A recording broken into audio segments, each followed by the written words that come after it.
All right, it's still good morning, Nigeria, live on the network service of the NTA. And to get into our conversation, let's quickly take a look at this background report put together by our correspondent, Ibrahim Dan Hamidu. In today's fast-paced world, taking care of our mental and physical well-being is more crucial than ever. A healthy heart is deeply connected to our emotional intelligence. Emotional intelligence is the foundation of a healthy heart. It is the ability to recognize, understand, and manage our emotions. According to the World Health Organization, emotional intelligence plays a vital role in our relationships, decision-making, and overall well-being. So, what triggers emotional imbalance? Capable of threatening the heart's well-being? Stress, anxiety, and past experiences are common culprits. Fortunately, mindfulness practices like meditation and deep breathing can calm the mind and body. To maintain emotional balance, cardiologists with the World Health Organization consider essential habits like these: regular exercise, journaling, nurturing social connections, and gratitude practices which reduce stress and improve sleep quality. They say a healthy heart also relies on a balanced lifestyle of a diet rich in whole grains, fruits, vegetables, lean proteins, and healthy fats, regular cardio checkups, including blood pressure monitoring, cholesterol screenings, electrocardiograms, ECGs, and stress tests. By prioritizing heart health and emotional intelligence, people can master their emotions and live more fulfilling life. As the World Health Organization emphasizes, preventive care and self-awareness are key. Join the conversation as our guests discuss practical strategies for managing the heart, from emotional intelligence to heart-healthy habits. Many thanks, Ibrahim, for that background report. Now time to introduce our guests, and it's a pleasure to have with us right here for the conversation, Managing the Heart, Professor Augustine Orderly, President, Nigerian Cardiac Society. Many thanks for joining us, Prof. Yeah, thank you very much. All right, we also have with us, joining us via Zoom, all the way from India, Dr. Iseko, consultant physician, international cardiologist, cardio care multi-specialty hospital, Abuja, and group medical director, the Limi Hospitals, Abuja, and also the chairman, Guild of Medical Directors. Many thanks for joining us, Doctor. Thank you for having me. Good to be here. All right, maybe we should start from India.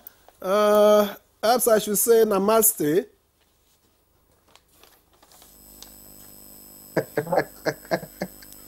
Namaste to you too.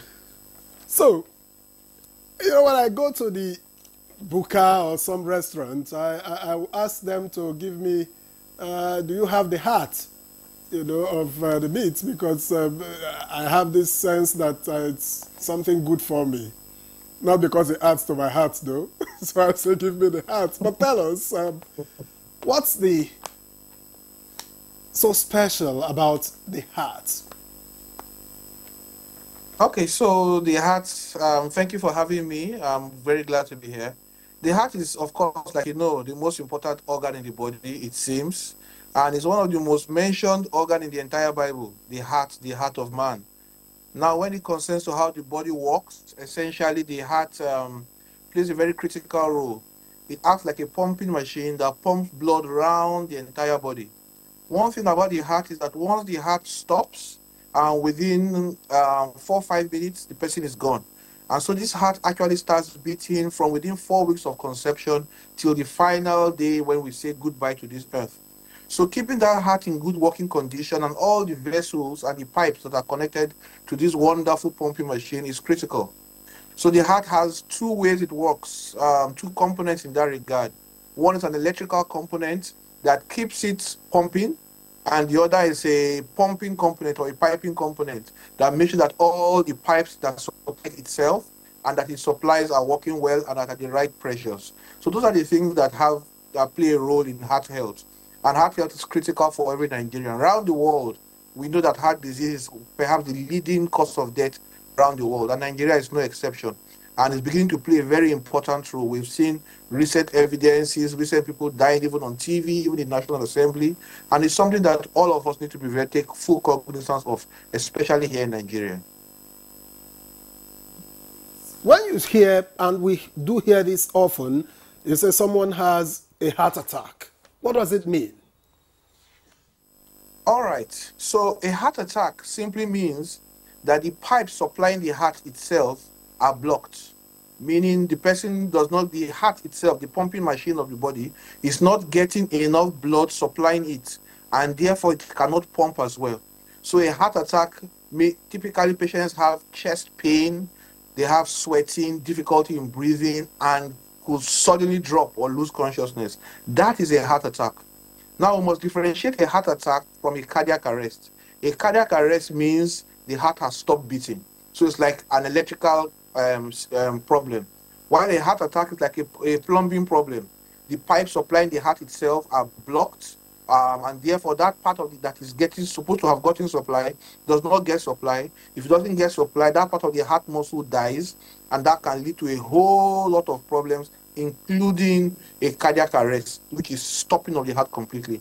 The third thing we differentiate a heart attack from is heart failure, when the heart is not working as well as it ought to be. It's not pumping well or relaxing well. So that is heart failure. While heart attack simply means that the pipes supplying the heart itself have been blocked, and therefore that heart is not getting enough blood and not working as well.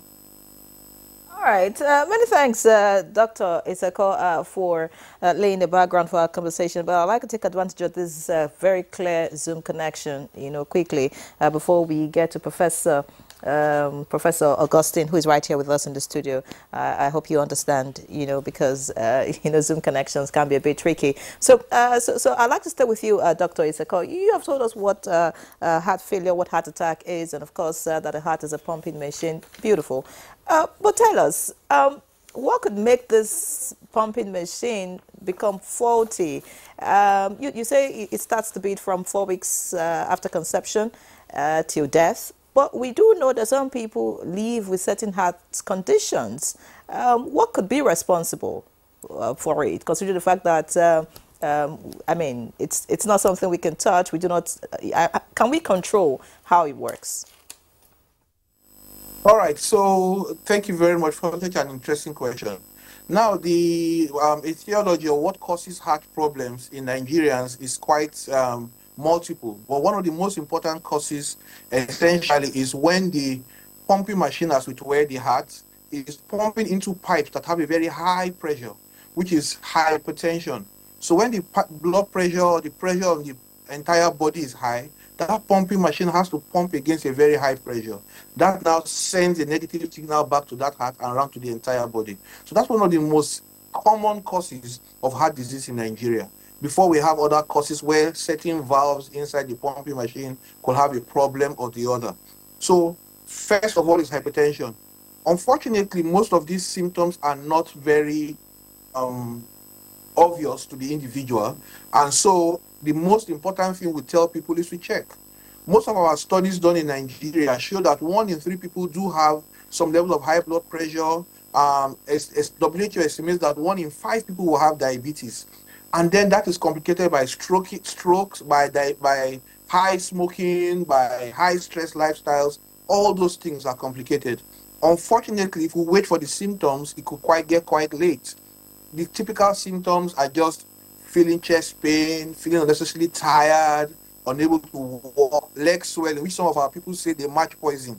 But all of those things indicate that the heart is not working well.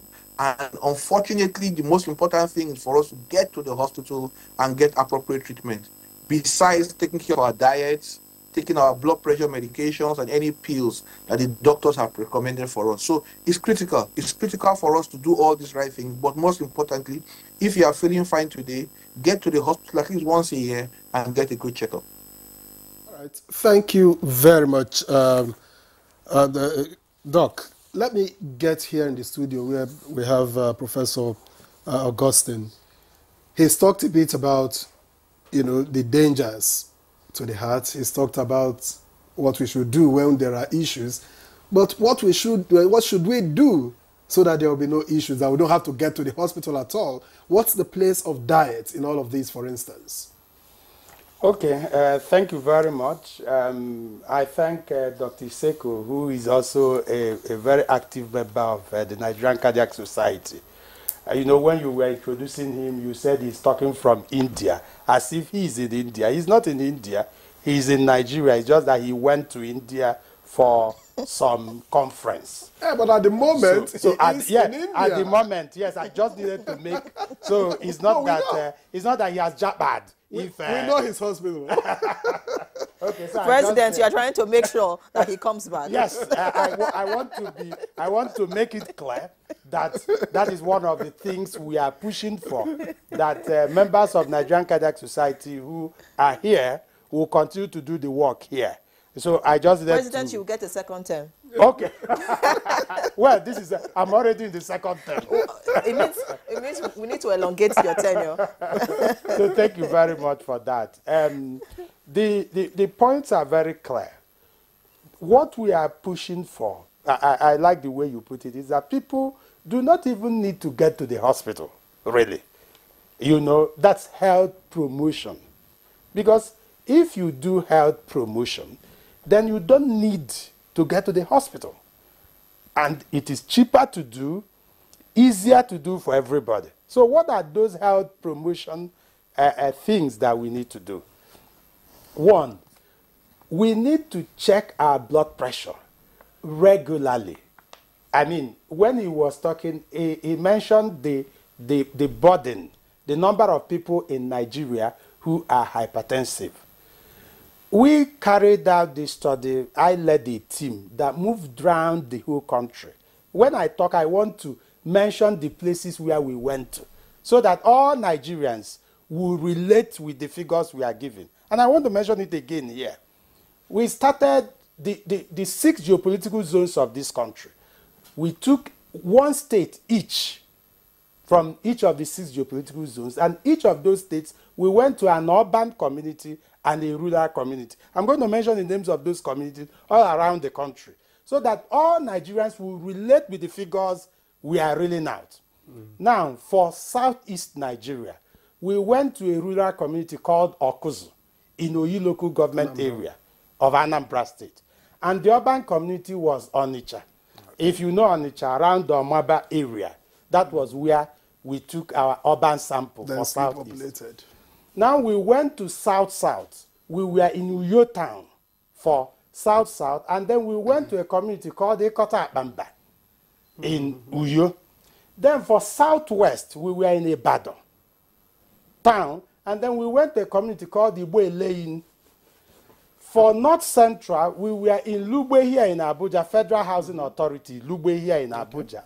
And then for the rural community was Adobe. If you go from the teaching hospital, Gwagwalada, if you drive about 20, 30 kilometers, you get to that community. Then for northeast, we went to Gombe town. And then for the rural community, we went to Tula in Gombe. Now one is left. Now for northwest, we went to Guso town. And for the rural community, we went to Nahuche. So I have given you all these places. So you will be interested in, what did you find? We found out that 38% of adult Nigerians, in that study, we measured people's blood pressure. We didn't allow them to come to the hospital. We moved around with, a vehicle, around this country. The study I'm talking about was funded by TED Fund, the National Research Grant of TED Fund, which I got in 2017.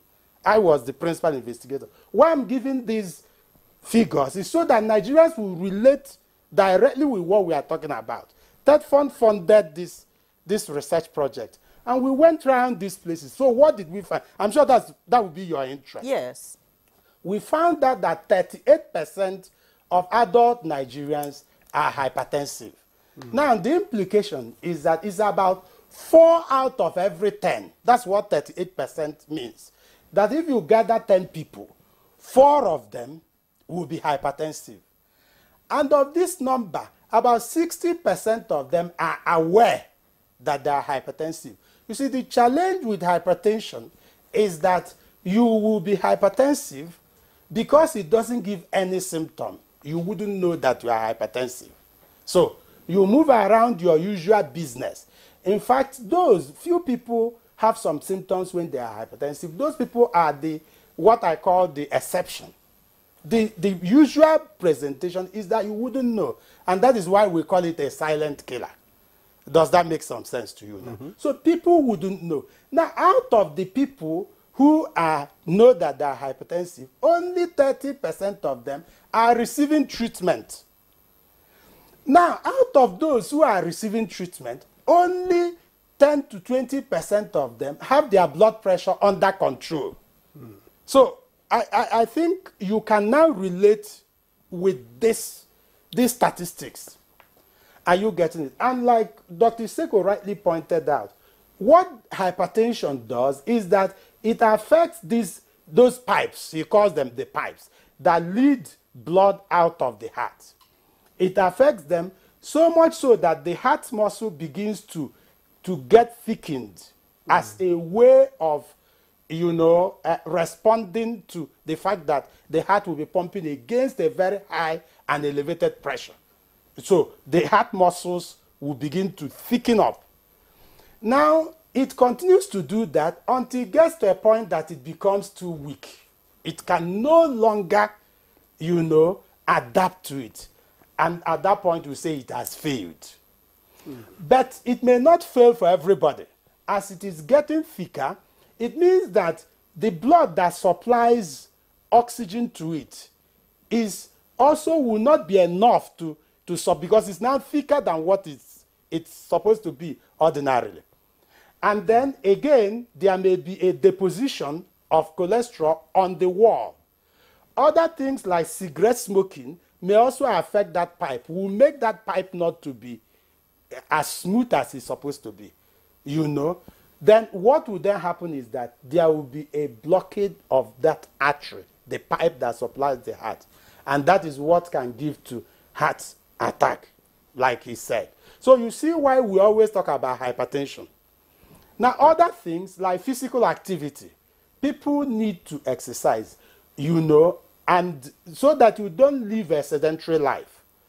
So we are talking about health promotion. So the important thing really is that if we are able to control blood pressure, we are able to control obesity, people bigger than normal, we are able to increase our physical activities, we reduce smoking, and then we are, you find out that, many of these diseases that require a lot of funds for its treatment, I'm sure we are going to get to that, would not happen. So health promotion is key.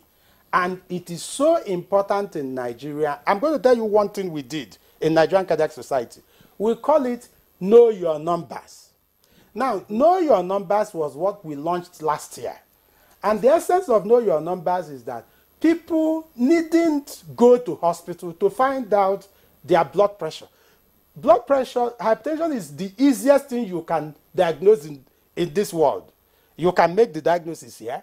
Drivers can make diagnosis, security men. How? You train them on how to measure blood pressure.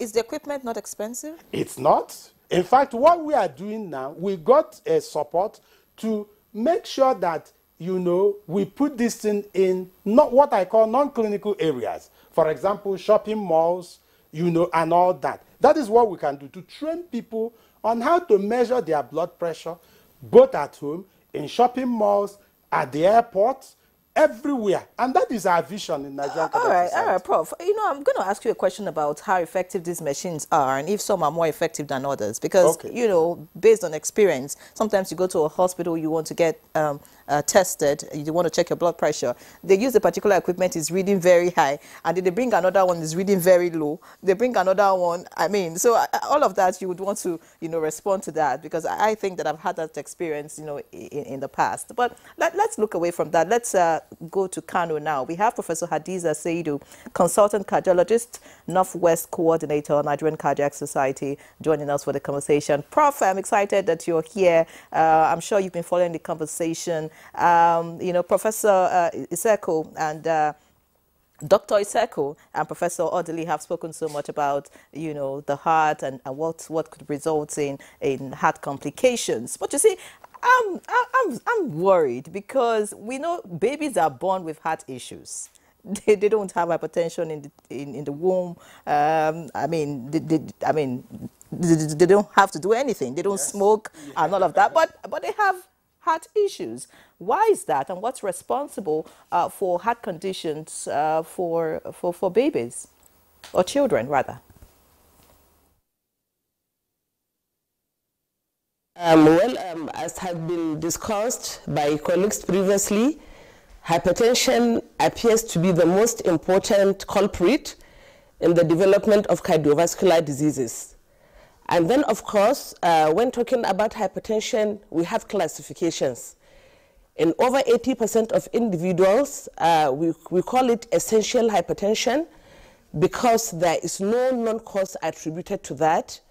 However, there are factors that are associated and predispose these individuals to developing hypertension. That is 85% of these individuals, which have some family history.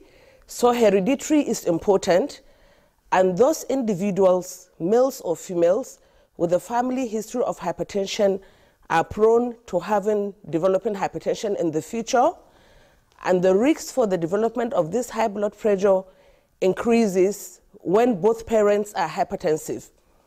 Then secondly, there are lifestyle issues such as high salt intake. Individuals with a high level of salt intake are also prone to developing hypertension than individuals with a lower intake of salt. Also, individuals with a good diet. So diet plays a significant role in the subsequent development of hypertension, whether in the males or in the females. A healthy diet, that is a diet that is rich in fresh fruits, fresh vegetables, low in salt, low in saturated or the solid fat, rich in omega diet, fatty omegas, are protective. In other words, high salt, high fat intake, diet that is poor in fresh fruit and vegetables also increases the risk to developing hypertension. Also, a sedentary lifestyle. Individuals with a higher physical activity tends to be more protected than individuals that are sedentary. Also, obesity. Individuals on the obese side are also prone to developing hypertension than individuals that are not overweight or obese. Similarly, habits like smoking tends to also predispose individuals to developing hypertension, and there's those that are also prone to alcoholic intake. Those with high level intake of alcohol are also prone to developing hypertension and heart diseases than those that take moderate alcohol or those that abstain from alcohol intake. Also, individuals with what we call have hyperlipidemia or dyslipidemia, which is nothing but abnormal cholesterol in the blood or abnormal components of lipids in the blood, are also prone to developing high level of blood pressure than those without dyslipidemia. Likewise, individuals with diabetes. Individuals with diabetes also have higher risks for developing high blood pressure than those without diabetes. This is for the essential hypertension, in which the majority of individuals fall within without any known cause. In the rest of the individuals, 5 to 15% of them, we have a cause that is attributed to the development of this high blood pressure, and this includes some form of drugs like oral contraceptive agents, some agents with use for the treatment of malignancies, like cyclosporine, some agents that we use in improving blood, like erythropoietin, steroids. So there are drugs that are also attributed to developing hypertension in individuals, which when withdrawn, the hypertension can be completely treated. And also individuals with a renal disease, that is kidney disease. Individuals with a kidney disease are also prone to developing high blood pressure, and there are certain forms of heart disease, kidney diseases, which when treated, the high blood pressure will be treated automatically. There are also conditions that we call endocrine diseases that also poses risk to an individual to developing high blood pressure. Again, when we talk about women, we have a category of hypertension that we call pregnancy-induced, that occurs only in pregnant women when their pregnancy reaches from 20 weeks of gestation till birth. In these individuals, we are lucky for a percentage of them after birth, that blood pressure goes down and returns to normal because it's attributable to the numerous changes that occur in the body during pregnancy and childbirth. Then also, particularly in the northern part of the country, apart from hypertension, when we talk of women, we have a particular form of heart disease that occurs only in women of childbearing age. And this form of heart disease occurs from the from the 5th month of pregnancy up to the first 5 months after childbirth. This we call peripartum cardiomyopathy, and in some of these individuals also, we found out that this particular pregnancy-induced hypertension that I talked about is also part of the culprits in developing of this form of heart disease. It's very important I talk about it because in the world and in the north, and particularly in Kano, we found the highest incidence of this form of heart disease in our environment. It's actually too worrisome that we had to find a clinic particularly related to this particular of heart condition affecting women of childbearing age. Interestingly, we in Kano found that in every about 96 births that occur, one woman will develop this kind of heart disease. So it's quite significant and it's worrisome, and we are doing a lot to find out what might have caused this. Individuals we find with this kind of heart disease, these women, they typically present with breathlessness, that is shortness of breath, fatigue, body swelling during their few last months of pregnancy, and then up to the first 5 months after they had delivered. We found out that these women tend to be either the first timers of giving childbirth, what we call primary gravida, or those that had given multiple births, more than 5. We also found it to be common in individuals that are of younger age. Women less than 20 years in this part of the country get married and give birth, and we find a lot of them being culprits. And then we find also the elderly primaries, that is women we find with more than 5 childbirths, and usually with multiple pregnancy as culprits. Interestingly, and again, we know that once early marriage occurs, we know that education has been compromised. And so we find that these particular women tend to be of lower level of education, lower level of socioeconomic status, with a very poor diet. So these are very important. But then we find it interesting that it's not only Kano, it's not only the north that have poor women, or rather women of lower socioeconomic class, but then why is it happening just in Kano and in the north? We are digging into it. We are making a lot of collaborative researches. All right, many thanks, Professor Seidu.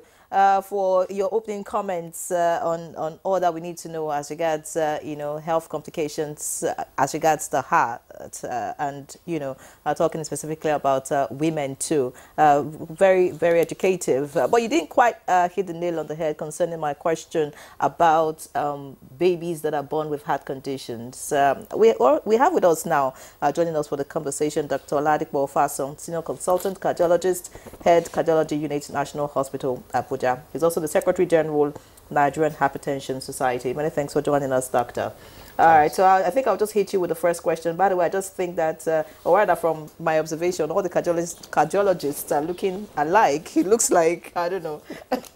Anyways, but let's get to you, Dr. Fason. Yes. I want you to tell me, the background has been laid already by all the doctors with us, talking about what can, cause a problem with your heart, your lifestyle, drinking, smoking, and all of that. But specifically, I want you to talk about babies. I know that children are born and they are born with heart conditions. What could be responsible for that? They don't have hypertension, they don't smoke in the womb. So what could be responsible? Okay, thanks again for having me. It looks like today is strictly about the heart. Yes. And this is a fantastic thing. This is what we've advocated at the Nigerian Cardiac Society, at the Nigerian Hypertension Society, that we need established outfits like NTA to actually help drive home this problem of cardiovascular disease, which is rapidly rising in Nigeria. So that said, just to simply, I try to make it as simple as possible. So when newborns have heart problems, most times actually it's congenital. And when it's congenital, it's either of two ways. It could be congenitally inherited or congenitally acquired. When you say congenital, for the benefit of our viewers, yes, what do you mean? Means they are born with it. Okay. But being born with something does not always mean it's genetic. It could also be acquired. So I'll give you an example. So, someone who has Down syndrome, a child that is born with Down syndrome, I'm sure we see some of them around. Mm-hmm. They often will have holes in the heart, some form of hole or the other in the heart. Mm-hmm. Down syndrome is a chromosomal abnormality, it's a genetic problem that has to do with the way the X and the Y chromosome, the sex chromosome cross when the child, in utero, when fertilization takes place and the baby starts to develop. It's seen in women, commonly attributed to women who have kids at older age. Mm. Now, that is one. That is a genetically inherited or chromosomal abnormality which is inherited, and the child is born like that. But a child might not have any genetic problem. It could just be an ordinary infection of the mother in pregnancy or prior to pregnancy, which the mother didn't know and had not treated. For instance, back in the day, we have a condition called rubella. If a mother had some form of rubella or like that, the baby can come out with a congenital abnormality. So simply it could be acquired. Even alcohol, if a mother drinks during pregnancy, the child can come out deformed and a heart problem can be there. So I've just mentioned a few. There are so many others, sometimes even drugs that you use in pregnancy. Yeah, take for instance, there are certain drugs we use to treat hypertension. We cannot give it to pregnant women. If you give it, that child is going to come out with some form of congenital abnormality. Most of the time, in this case, however, it will be kidney problem and other issues, not necessarily heart problem. But there are other drugs that have been shown to also affect the heart. Because what happens is that, especially in the first 3 months, if anything happens to that baby's development, which is when every organ is formed, the inducting process that leads to every organ being formed in the first 3 months of pregnancy, anything that disrupts that process will lead to a congenital problem. And a heart problem is one of the things that can come out of it. So, to summarize it, heart problems in children as they are being born, we call it congenital, could be due to either genetic or chromosomal problem, or it could be acquired, which could be from infection, from toxic substances, drugs, alcohol, and other things that can damage the heart. All right. Thank you very much, Dr. Fason. But I would like to stay with you at the moment. We've talked about children born with heart defects. By the way, when you hear that a child has a hole in the heart, is that also hereditary? Okay, so I've just said that being born with a hole in the heart could be either of two ways. Whether it's genetic, chromosomal, or acquired, maybe an infection, toxin, Okay. you know. Now, for it to be hereditary, it will fall into the genetic part. So there are certain genes that can be transferred to the baby from the parents to the offsprings. Such genes, some of them can predispose to heart problems. Sometimes it's not even a hole in the heart. I'll give you an example. There are genes now that we know. There's a condition called hypertrophic cardiomyopathy. Simply it means the heart wall just goes crazy and gets thicker and thicker and thicker as people get a bit older and older. We now know that it's an autosomal dominant condition, meaning if a parent has it, the child is going to have it. Because usually there is a gene, some genes from the mother, genes from the father. Those are the things that make us up. When X and the Y chromosome, the egg of the mother and the sperm of the father meet, and in utero, the Y chromosomes carry the male from the father. The X are carrying from the mother. There is a mixture, and at the end of the day, we come out the way we come out. Whether you look like your father or like your mother is dependent on the dominant ones in that process. So one of these conditions is what we call hypertrophic cardiomyopathy. If anybody inherits it, it's always a dominant one. And that child, as the child starts to grow, the heart will just be thickening and thickening and thickening. And in a few cases, it's one of the causes of sudden death. You just see someone who goes to the football pitch to play football, dies there. All right. Thank you very much, Dr. Fason, for that explanation. I'd like to get to Professor Odili now. We've talked about high blood pressure as being, a major trigger for heart complications. What does heartbreak have to do with heart complications? Sorry, heartbreak, this emotional. Okay. Yes. Does it affect? Because when people say, I don't know, maybe you can explain. You've inflicted a lot. I just want to know that, I just want to know whether emotional stress, can also affect how the heart functions. Okay, thank you very much. Maybe before I talk about that, I will help both Dr. Fason and, Professor Saidu, who talked, because of the children. And again, I would talk about data from Nigeria, because I want Nigerians to relate to these things. We are just coming back from Port Harcourt. We have our annual general conference barely 2 weeks ago. And one of the things that came out clearly there, it's about heart diseases in children.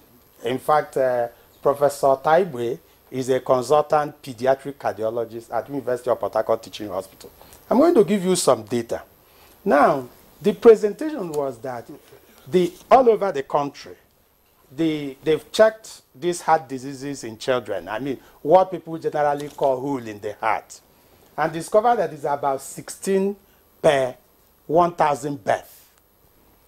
But in Port Harcourt area, they reported about 81 per 1,000 births. This was just what we discussed barely 2 weeks ago.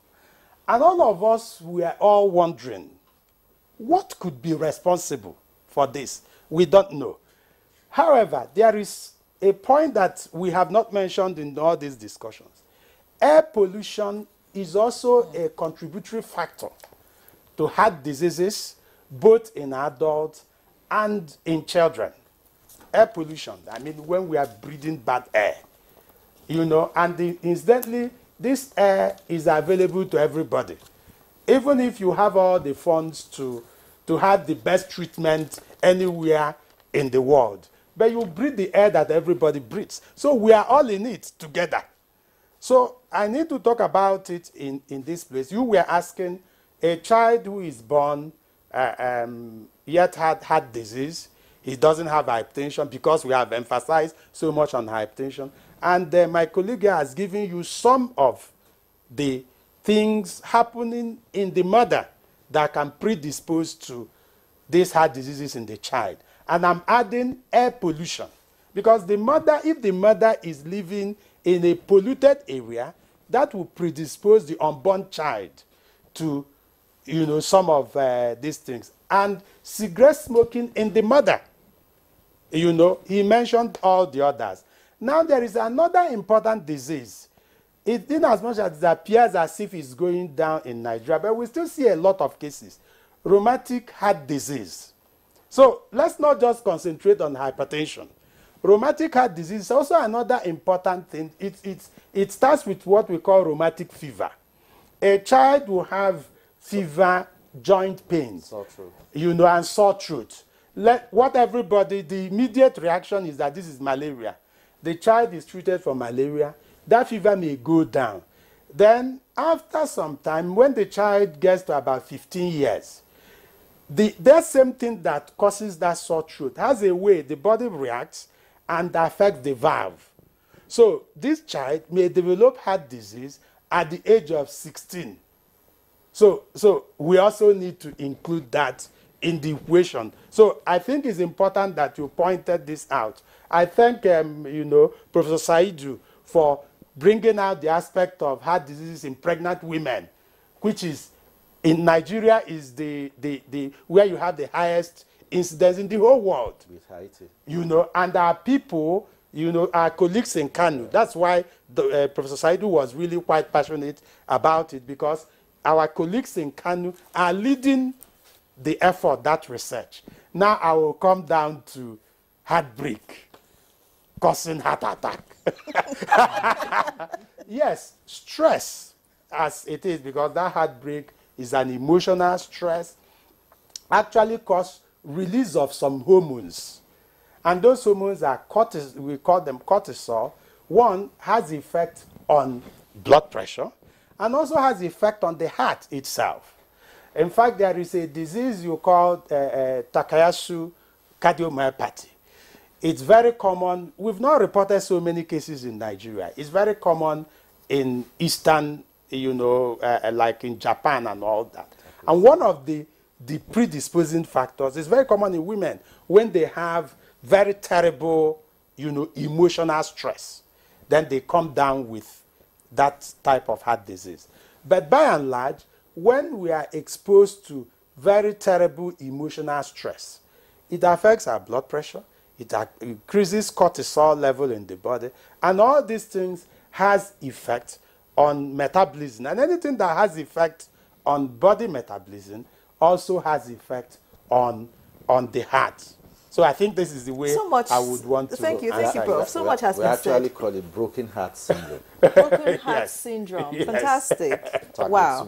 Yes. So, Victor, take notes, just so that... Well, I think I'm learning that you have inflicted a lot, and so you are very particular about this one. But what of hormonal imbalances? How does it affect heart health? Okay, what kind of hormonal imbalances? I mean, during menopause, for instance, in women. Okay. Thank you for the question. Actually, you know, hormones, the estrogen, has some protective effect. Some, you know, a protective effect on the heart.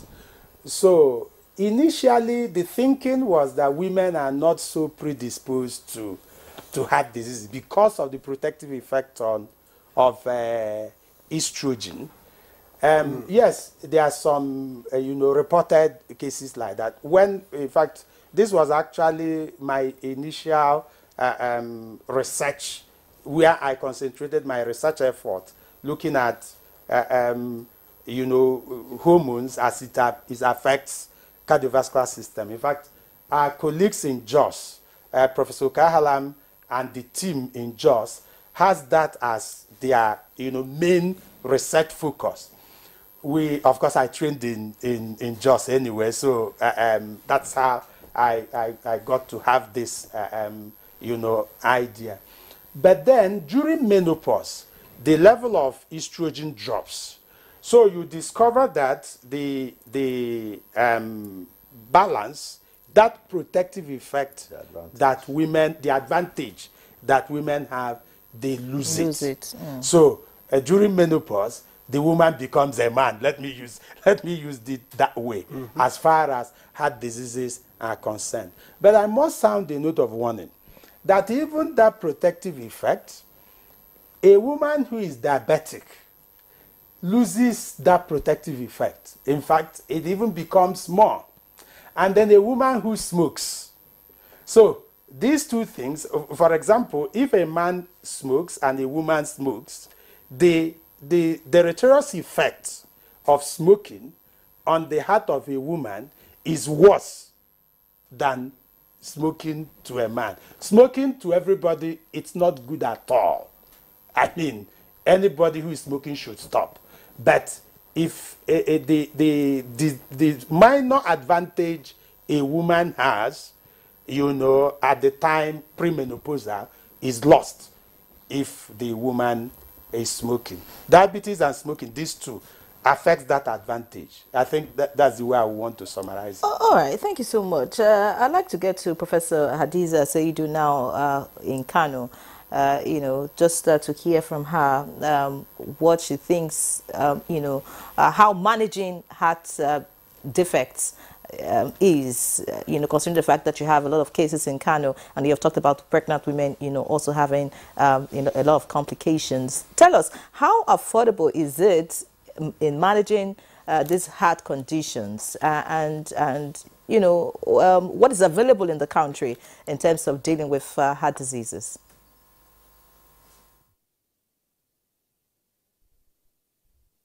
Again, with the previous question, there was some break in communication, but I think it was important I brought out something that is quite obvious, which actually might not have been discussed. By and large, with regards to managing heart defects or heart conditions in the country, or one may pin down to Kano, it actually depends on the particular of heart defect or heart disease. We know heart diseases can be those affecting children or those affecting adults. With regards to children and the defects we talked about affecting children, they are mainly congenital and causes had been elaborated.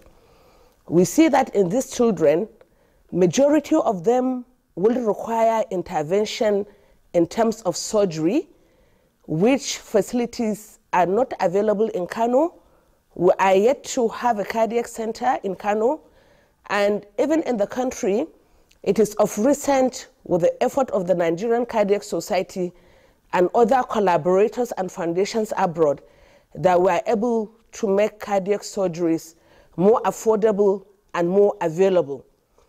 Majority of these patients are poor and cannot afford the cost of the surgery, which per surgery is nothing less than $6,000, which if we convert to Naira, is quite huge. So a lot of these patients will tend to rely on support from the government or support coming from foundations that the cost of the surgeries are being subsidized. Recently in Kano, the Cardiovascular Foundation came in and we intervened on this time around adult cases that require intervention. So most of these children will have to travel out of Kano, and in the northern part of the country, only available in Abuja, we have centers now that are coming up, which are mainly private centers that can offer these interventions, but of course the cost is there. So a lot of the children are not able to afford these surgeries, and some survive to adulthood, and we still see them in our adult cardiology clinics, by which time they have come with complications of what you call heart failure, and the heart function has been compromised. So affordability is key. Patients cannot afford and availability is also key. But a lot of efforts are being made to see that we have wide coverage across all political zones, that patients can travel across with ease and have these interventions becoming affordable and accessible to them. When we come to the adult age group now, a lot of them also require some form of intervention in form of surgery.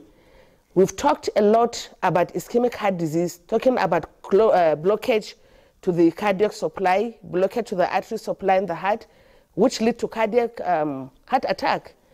For the patient that survive these events, they invariably require intervention in form of surgery, which also is a challenge. There is no single center in Kano that offers such intervention to open up these blocked arteries and prevent further catastrophe occurring to the heart. Again, centers are available in Abuja now and in the south and southeastern part of the country. Again, cost remains a very big challenge, and a lot of our patients here cannot afford this intervention, and at the end of the day, come with the end stage of heart disease, which is heart failure with recurrent attacks and succumb to the disease. Not only surgical intervention, we also have adults that have these congenital heart diseases that have not had the opportunity of having intervention during childhood. A few of them afford that, and they get these interventions in conjunction with the foundations and the collaborative efforts, which the Nigerian Cardiac Society is central to these programs that alleviate our problems. And now patients don't have to travel abroad all the time to access these interventions. So they are brought to us here, they meet us at our facilities, and we're able to make arrangements, and patients have these interventions at a subsidized rate. When we talk of hypertension, which is central in cardiovascular disease, medical management, lifestyle is very important. And as Prof. Odili said, our president, a lot of these things can be managed effectively with health promotion and simple lifestyle measures. So once we buckle up, we do interventions, we educate our people on how to identify these culprits that are preventable, then we've achieved a lot. Lifestyle in terms of education on the healthy diet, on physical activity, exercises, regular monitoring of hypertension, regular monitoring of other comorbidities that affect the heart, like diabetes. Simple diabetes control can save the heart a lot. Cholesterol management. When we reach to getting to drugs, we know that getting a qualitative drug is a challenge in the country. There are a lot of drugs that are not so, that are fake, and this is part of the reason why we don't even achieve control. Number one, there's a lot of ignorant. Hypertension and heart diseases at the initial instance are silent. They don't present with any symptom. So unless there is health education and promotion, patients or individuals are taught on regular monitoring of the BP and other risk conditions like diabetes and cholesterol, patients wouldn't have known. And we see quite a number of them, up to 30% or more, coming for the first time with complication that the heart had failed or other complications that are attributed to the blood pressure or the diabetes, which can simply be controlled or minimized with simple lifestyle. So cost of medications is not easy. Even with the cheapest affordable drugs, we see that a monthly pay or a monthly amount of not less than 20,000 will be required for the basic simple antihypertensive medications, the simple basic ones. All right, thank you very much. Thank you, Dr. Seidu. At least one thing I've picked out from all that you have said is that it is expensive managing the heart, and then the facilities are not available. But let me quickly get to Dr. Iseko, who joins us via Zoom from India. I just want to find out, what are the latest technologies in managing the heart as we speak, and then how can government come in, how can individuals, the private sector come in to help drive down the cost of managing the heart? Thank you very much. Yes, indeed. Heart condition is quite prevalent. Over the last 8 months, I can say that we've done about patients that have acute heart attacks ongoing. We've had to use advanced technology to open up those blockages with what we call stents through just a needle in the arm or in the leg. And so through that needle, we're able to perform complex heart surgery in less than 30 minutes or an hour and able to open up that blood vessel. So those technologies are available in Nigeria, but they are quite costly, as you know. One of the things that these technologies are available is called a cardiac cath lab. It's currently available in quite a number of centers, but particularly in the north, it's available in Abuja. It's also available in the southwest and in the south-south. Now, besides putting stents to open up blocked vessels, we also in Nigeria are able to put in devices like pacemakers, like cardiac resynchronization therapy devices, things that can stop sudden cardiac death. So we put it right under the skin, and we're able to monitor the heart rhythm through that computerized device. And that device is also able to treat when it finds a problem with the person that is being that is in that situation. So it's very important that it's available. Now, what can government do to help its citizens? We've been at the forefront of reaching out a Nigerian Cardiac Society and the Guild of Medical Directors, reaching out to the insurance agencies, the National Health Insurance Authority, and we've tried to discuss ways where innovative financing can bring the public and the private sector. Thankfully, the government has passed the new NHIA Act, which should make insurance mandatory, and that should make funds available for everybody. All over the world, nobody needs to bring out so many millions when they're having a heart attack. You can go in and have your insurance cover it. Unfortunately, right now in Nigeria, very few insurance systems are able to pay for such heavy services when you need an emergency, and that is the real reason for insurance. All right. Thank you very much, Dr. Iseko. We'll come back to you because I'm sure you haven't quite completed. You've not landed on your points here, but we've got to take this break so that when we return, the conversation can continue. Please stay with us.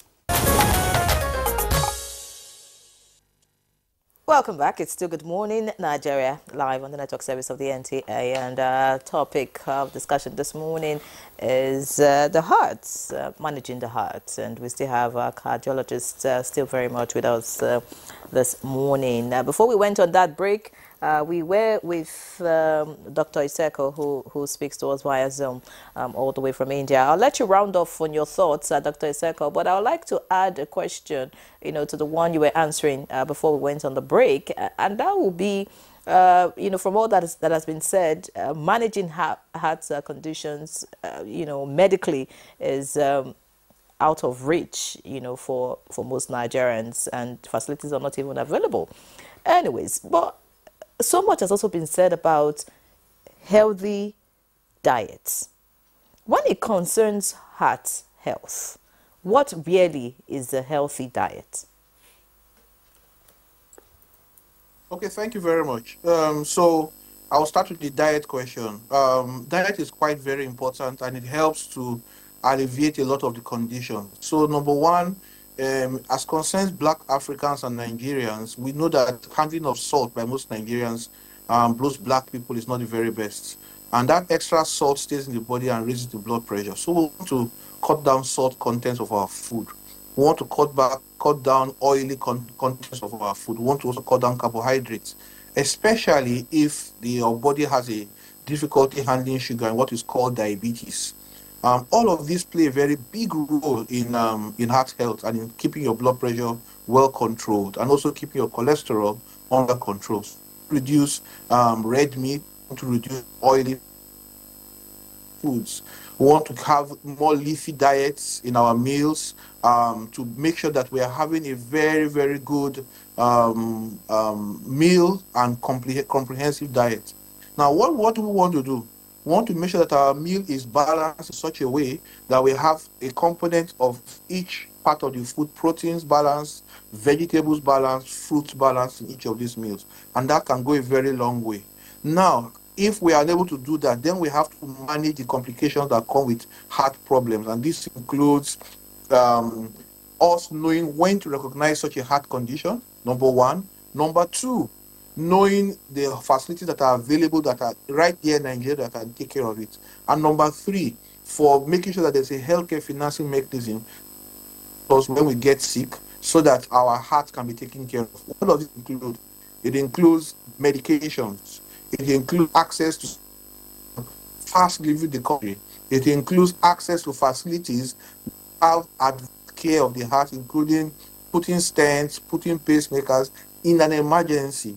And of course, we hope that very soon the National Health Insurance Agency can rise up to its mandate and make sure that every Nigerian is able to access emergency cardiac care and even basic cardiac care in terms of medications without having to bring out money from their pocket.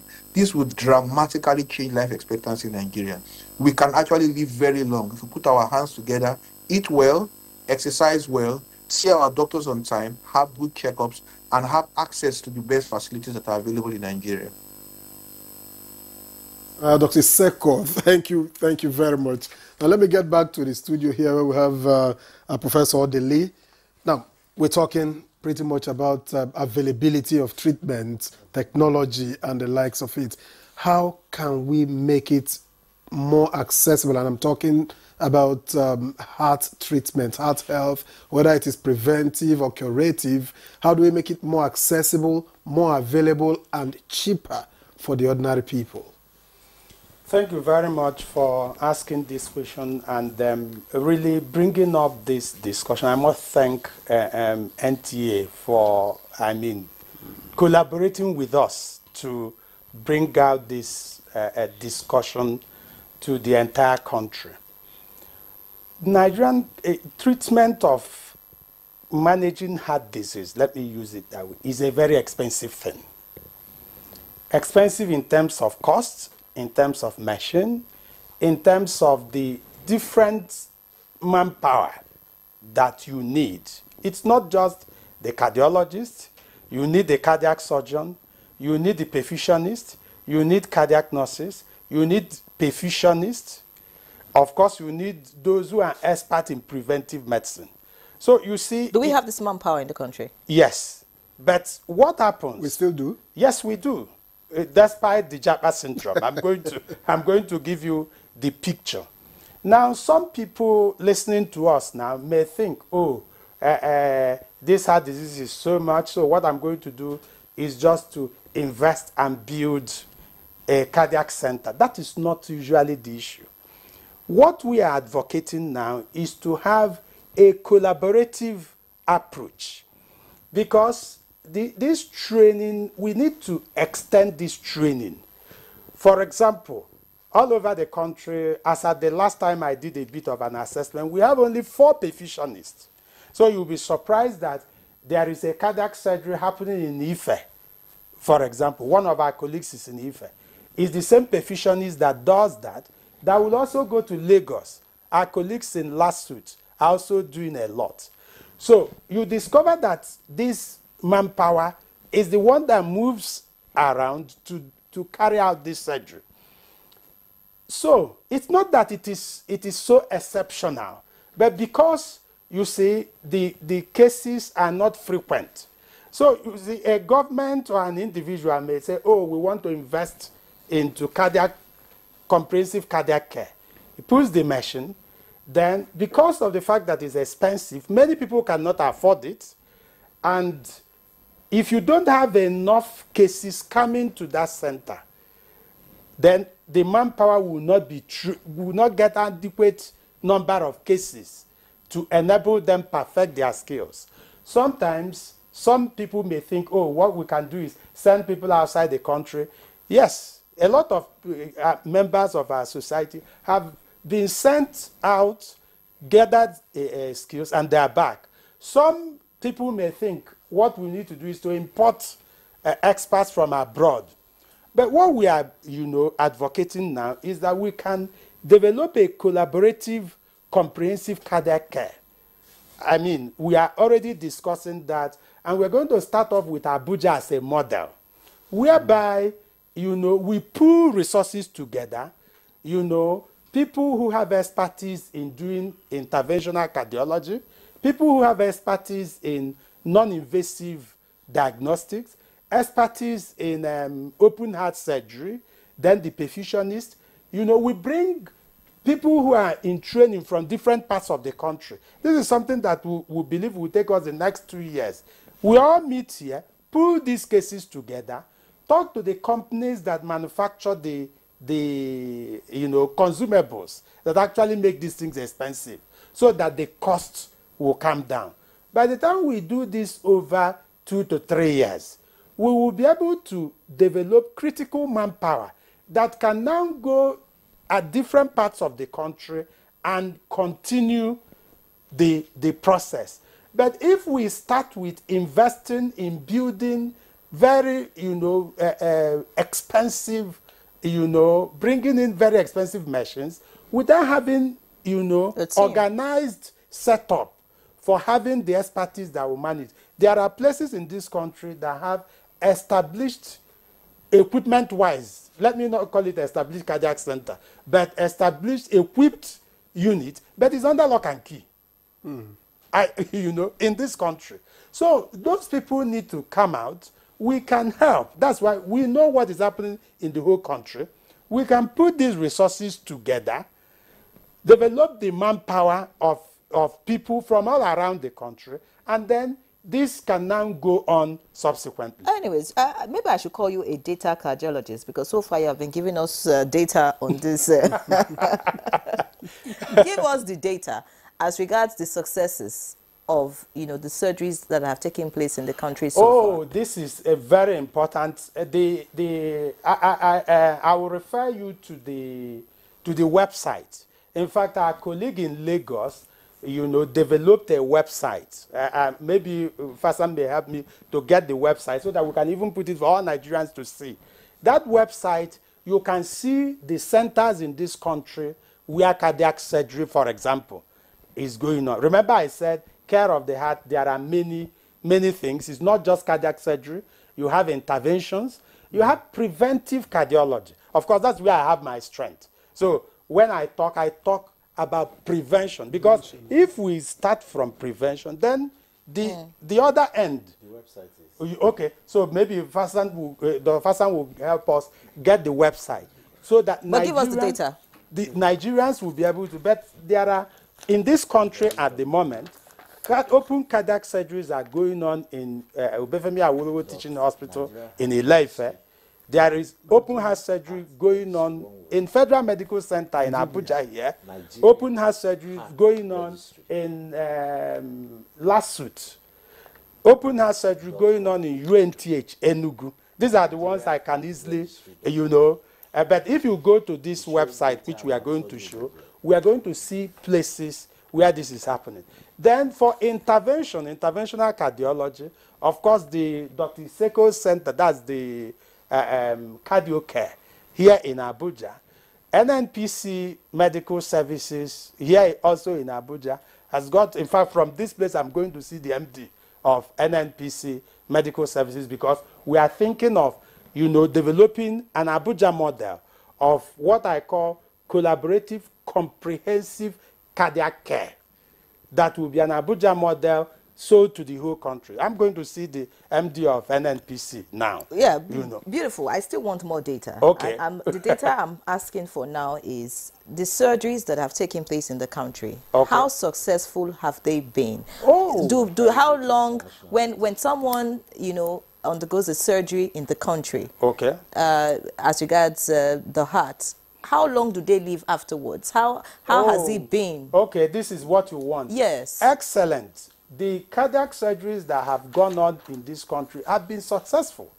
I mean, I wish Dr. Alioke, the cardiothoracic surgeon in FMC Abuja, is here, so that he will give, maybe what we'll do is that we can bring cases that are done in the country. We'll bring them here in the studio. Maybe that can help. No, but do we have an idea? Do we have an idea? Because, for instance, the day we talked about kidney here, we talked about transplant. Okay. And then somebody said, look, that all you can really do after a transplant is manage. Because I've seen people, I know many people who have ultimately passed, not at the time that, not ripe, when they passed after kidney transplant. So is it the same for the heart?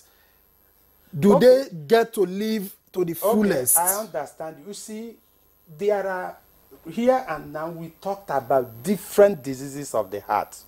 Let's say that somebody has simple VSD, what we call VSD, ventricular septal defect, a simple hole in the heart, and it was caught early, the complications hadn't set in, and you close that VSD. For all you care, the person will have his or her normal life.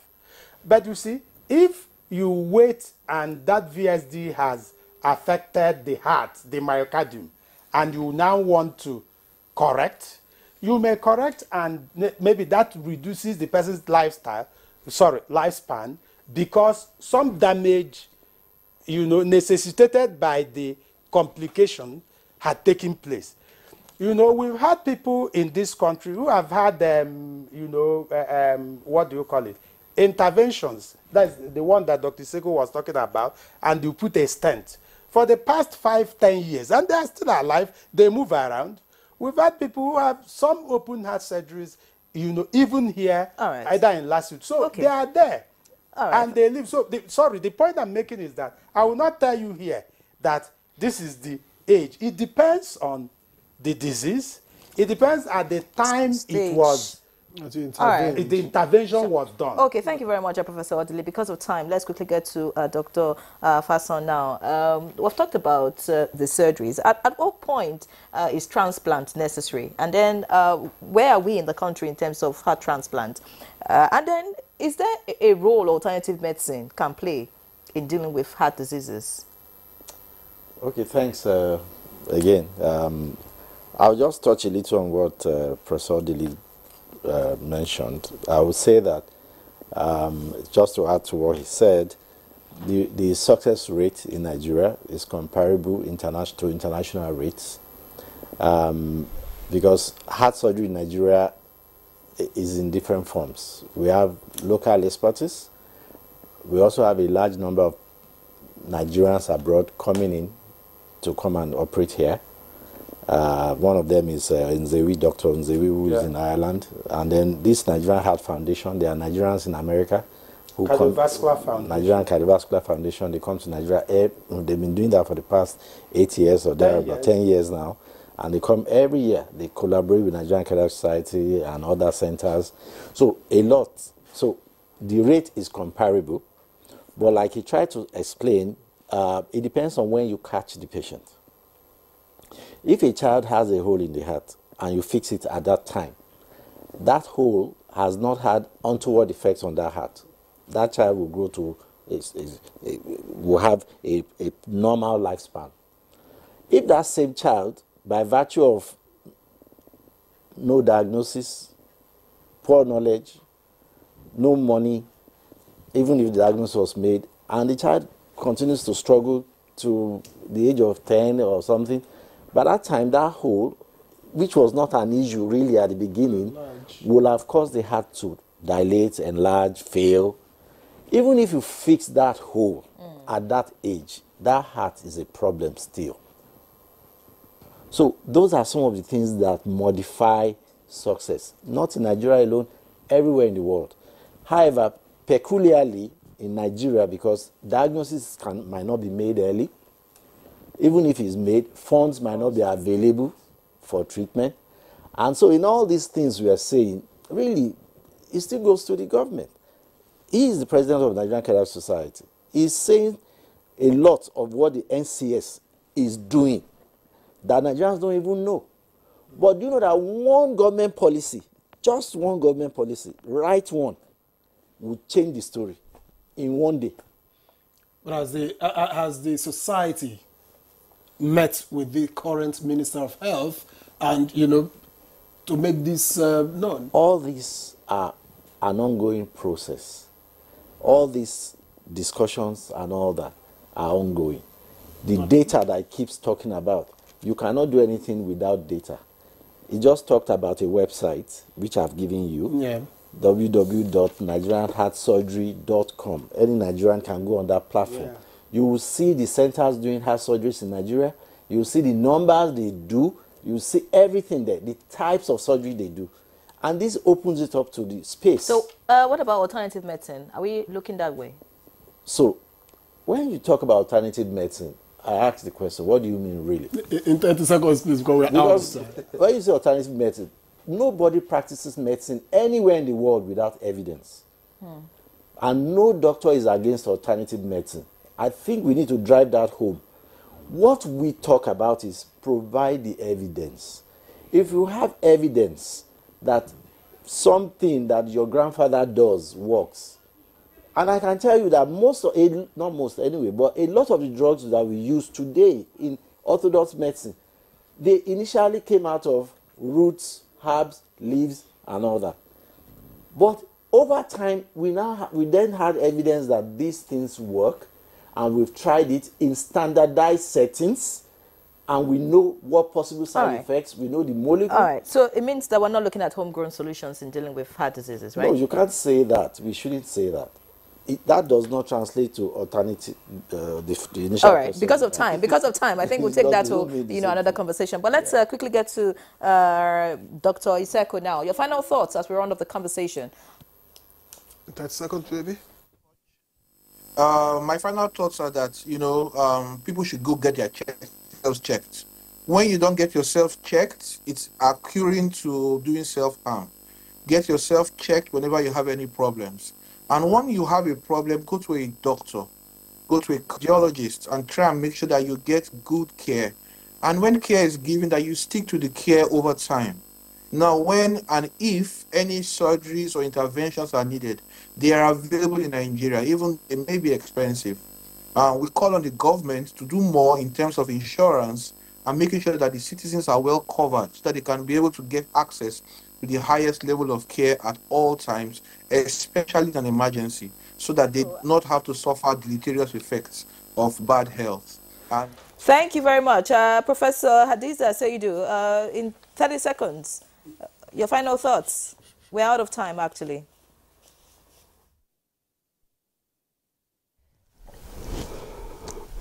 Okay, finally, the key to cardiac diseases is actually prevention. Health promotion is the key, and then, of course, advocacies to government agencies and then to individuals as per the magnitude of heart diseases, how to identify them early, how to prevent them, and how to get intervention early. Thank you. Professor Hadiza Seidu, consultant cardiologist, Northwest coordinator, Nigerian Cardiac Society.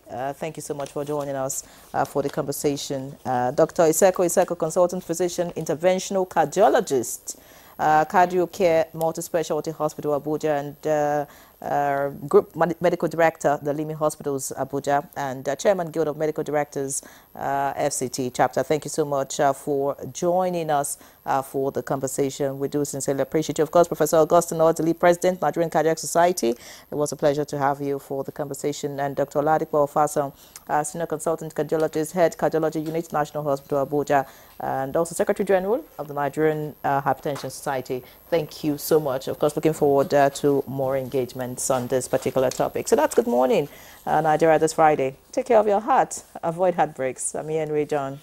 All right, and I'm Victor Azu. Take care of your heart, and it will return the favor with a lifetime of bits. Have a great weekend.